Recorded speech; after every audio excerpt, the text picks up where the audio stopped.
Yeah, I thought it was a huge win for us against Texas A&M. They came in the SEC play leading in defensive rebound, field goal percentage defense and scoring defense, and I knew it was going to be a grind out ball game, and I was really disappointed in our team in Alabama that we shot the ball so quick in the shot clock and didn't share the ball. So I thought it was imperative that our guys realize that the way Texas A&M plays, it was going to be a grind.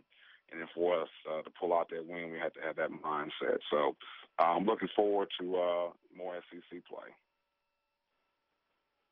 Our first question is from Michael Bonner of the Jackson Clarion Ledger. Hi, Rick. How are you? I'm good, Michael. Thank you.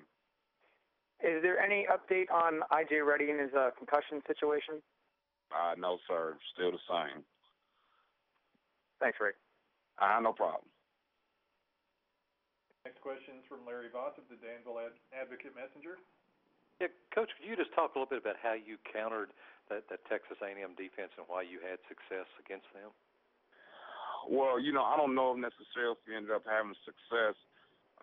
We had a high field goal percentage in the second half. In the first half, it was more what I anticipated as far as like being a grind. I thought a couple things is one, Gavin was able to get himself loose inside, and atypical for Texas A&M because they were leading the SEC in assisted turnover ratio. We were actually able to get some steals in the second half, and that kind of ignited our offense on the other end. But I just thought more so than anything that Gavin had an opportunity to get loose down low, and we knocked some balls loose on the defensive end and was able to translate that into some offense. Coach, what makes, on a normal basis, what makes their defense so good, do you think? Well, first and foremost, I think they do a really good job of anticipating who to guard, who not to guard.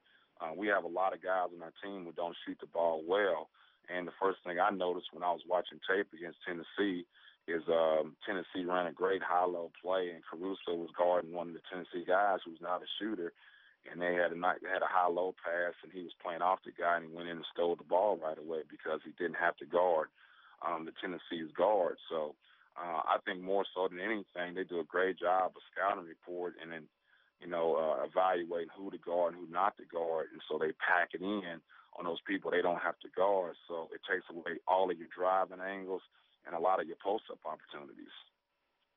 Thank you. Mm-hmm. Next up is Matthew Stevens of the Commercial Dispatch. Morning, Rick. Hey, Matt. What do you possibly do any differently, or do you do anything differently to kind of avoid coming out flat after a win, whether it's your routine or your approach to things in practice? Have you thought about that with your staff, about changing things up with the kids just to make things a little bit different? No, we're not going to change anything at all. It's all in the mindset of our players.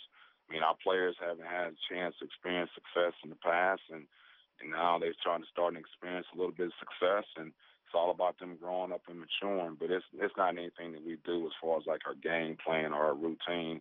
It's more so about those guys learning how to deal with some success. So until they learn how to do that, we address it with them. We talk about it, but it has nothing to do with how we do our routine, I don't believe.